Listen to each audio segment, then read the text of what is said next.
Yang dimaksudkan dengan anak di luar nikah itu adalah anak yang dilahirkan tidak dari hasil hubungan suami istri yang sah dan sepatutnya. Anak ini katakanlah terlahir dari hubungan yang terlarang antara dua insan yang tidak dilegalisasi oleh pernikahan. Yang pertama terkait dengan kondisi anak itu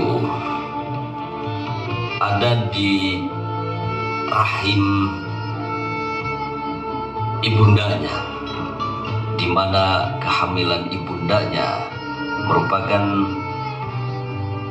sebuah musibah. Maka perlu ditegaskan dulu posisi ibundanya itu, wanita ini. Posisi wanita ini pada perspektif hukum Islam itu terbagi dua. Pertama, yang masuk pada kelompok Zatu Pirosh. Yang dimaksud dengan Zatu Pirosh itu adalah perempuan yang sudah memiliki ranjang, memiliki suami, maksudnya sudah menikah. Dan yang kedua, wanita ini adalah wanita yang masuk pada kelompok Ghairu Zati Pirosh. Yang dimaksud dengan wanita Ghairu Zati Pirosh adalah wanita yang belum menikah, yang belum punya ranjang, yang belum bersuami. Nah, kita akan fokus pada wanita pada kesempatan ini, wanita yang hamil. Sedangkan wanita ini adalah kelompok Zatu Pirosh yang sudah memiliki suami, yang memiliki ranjang, sehingga seyogyanya dan tidak ada alasan untuk dia melakukan hubungan atau berzina dengan laki-laki yang lain sampai dia hamil. Nah, mitra sekalian yang dirahmati oleh Allah Subhanahu wa Ta'ala, ada pertanyaan yang pertama, bagaimana anak itu yang ada di rahim ibunya, di rahim wanita yang sudah bersuami, tapi dia kemudian berselingkuh, melakukan hubungan suami istri dengan lelaki lain. Itu lebih dikenal mitra sekalian dengan istilah pil, pria idaman lain. Nah, si perempuan ini, si wanita yang sudah bersuami itu, yang disebut dengan Zatu Pirosh tadi, berselingkuh dengan pil ini. Lalu kemudian hamil. Maka ada pertanyaan yang pertama berkenaan dengan anak ini, karena kita akan fokus pada status anak di luar nikah. Nah, anak itu apakah perlu dihilangkan atau diselamatkan?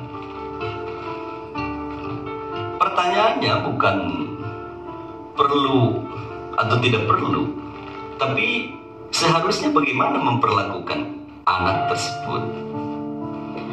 Secara terus terang dan gamblang, anak tersebut wajib hukumnya diamankan dan dijaga sehingga dia memiliki hak hidup sebagai sebuah hak yang mendasar. Sekalipun dia terlahir dari sebuah proses yang terlarang, yaitu hubungan gelap antara wanita tadi dengan pria idamannya itu, hasil perselingkuhan atau perzinaan yang telah dia lakukan. Tetapi tetap bayi yang ada di dalam rahim si perempuan itu, si wanita ini, harus diamankan dan dijaga. Ini prinsipnya. Karena tidak boleh menghilangkan nyawa atau membasmi manusia dengan semena-mena. Karena itu bukan kewenangan manusia tanpa ada perintah dan atau alasan yang secara hukum bisa dilakukan. Misalnya di dalam kitab suci kita bisa melihat sebuah ketentuan. Janganlah kalian menghilangkan atau membunuh jiwa manusia kecuali Allah memberikan ketentuan berkenaan dengan penghilangan jiwa itu. Wala taqtulun nafsal lati harramallahu illa bil haqq. Jadi tidak boleh seseorang atau sekelompok orang atau siapapun dan lembaga apapun menghilangkan nyawa orang dengan begitu saja, karena itu sebuah perbuatan yang keliru dan kekeliruan yang besar. Jangan sekali-kali menghilangkan atau membunuh anak manusia. Jadi anak yang hidup di dalam rahim si wanita tadi itu, yang pertama dia harus diamankan dan dijaga. Sudah dia berzina lalu kemudian menghilangkan nyawa, maka dosa besar akan bertambah dan berlipat. Nah, hukum melihat dan para ulama ahli hukum berpendapat bahwa anak tadi tidak boleh dihilangkan, tidak boleh dia dibunuh dalam tanda kutip, karena misalnya pertimbangan rasa malu, aib, sorotan masyarakat dan atau sebagainya. Itu menjadi bagian yang penting yang harus diketahui untuk menjawab pertanyaan status anak tadi. Jadi hak dasar yang pertama bagi anak itu harus ditunaikan. Lalu pertanyaan yang kedua, mitra sekalian yang dirahmati oleh Allah Subhanahu wa Ta'ala, wanita zatu firash atau wanita bersuami yang tadi melakukan perselingkuhan dan kemudian dia hamil, dihamilinya oleh pil wanita lain yang menjadi idaman dia. Nah, bagaimana itu status anaknya?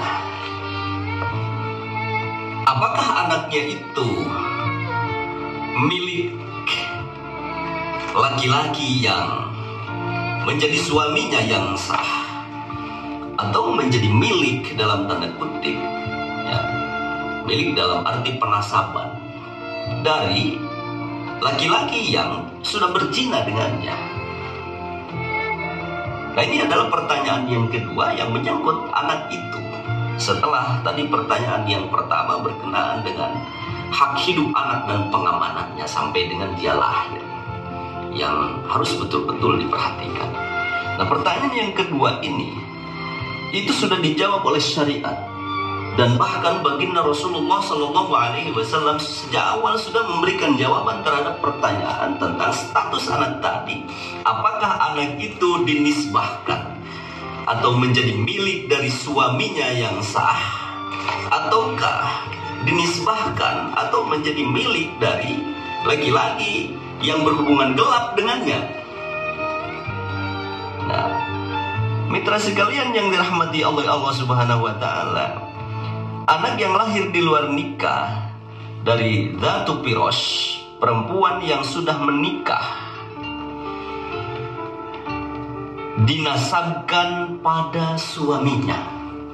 Anak yang lahir dari zatu firash dinasabkan kepada suaminya yang sah, kecuali ada li'an. Tempo hari dulu kita sudah membahas tentang li'an itu, yaitu saling melaknat antara suami dan istri karena ada laki-laki lain yang mengaku sebagai anak dari ayah yang ayah anak sebagai hasil hubungan gelap tadi. Nah, jadi kalau ada li'an, maka itu tidak dinisbahkan kepada si suaminya yang sah itu. Nah, jadi anak yang ada di kandungan si wanita tadi hasil hubungan gelap dengan pilnya itu dinisbahkan kepada suaminya. Dan ini bersandar kepada hadis baginda Rasulullah Shallallahu Alaihi Wasallam yang diterima dari Aisyah radhiyallahu anha. Baginda Rasulullah bersabda, qala an-nabiy sallallahu alaihi wasallam, al-waladu lil firashi walil ahiri al-hajaru. Anak itu disandarkan pada pemilik keranjang. Al-waladu lil firashi. Anak yang ada di dalam rahim si wanita tadi itu disandarkan, dinisbahkan dan diberikan kepada pemilik keranjang.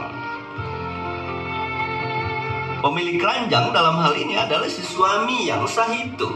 Jadi dinisbahkan kepada suaminya. Suami dari wanita tadi yang melakukan hubungan gelap dengan pria idaman lain. Nah, walil ahiri al-hajar.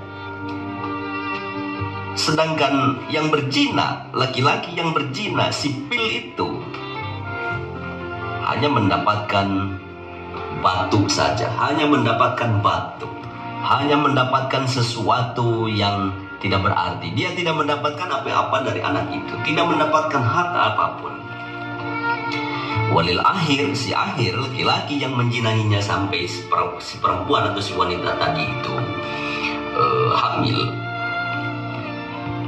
dia tidak mendapatkan apa-apa. Jadi berdasarkan hadis ini sudah sangat jelas, anak itu dinisbahkannya kepada si suami dari wanita tadi yang sah sebagai suaminya. Sedangkan si laki-laki tadi tidak mendapatkan apa-apa.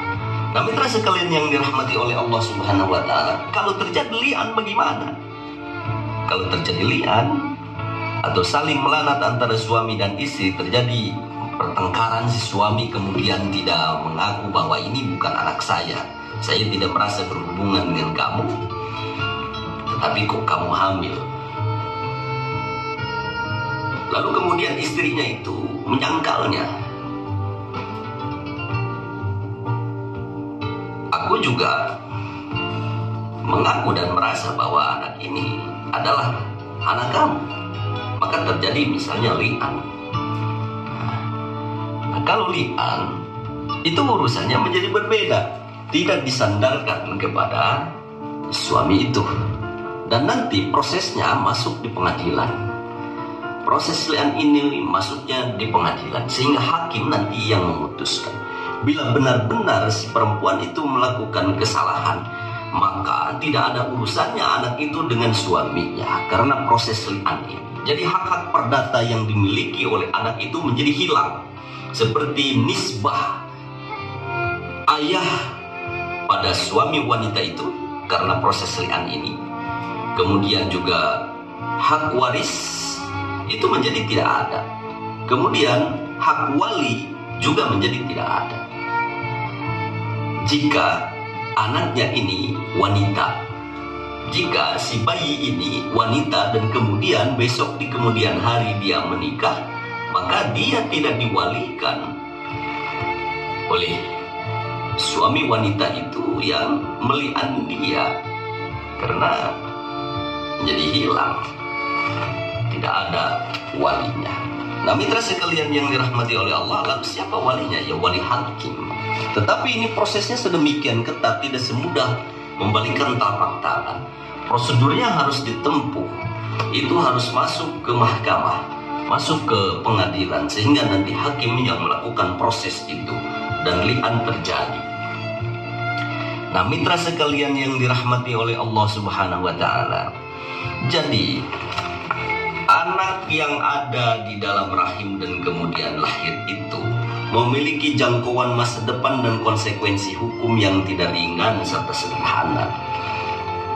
Oleh karena itu, maka ini semestinya menjadi bagian yang penting yang harus diketahui, dan kemudian sejak awal orang itu sudah takut terhadap implikasi yang ditimbulkan karena perbuatan zina, apalagi yang dilakukan oleh wanita yang sudah bersuami, yang disebut tadi dengan istilah zatu firosh.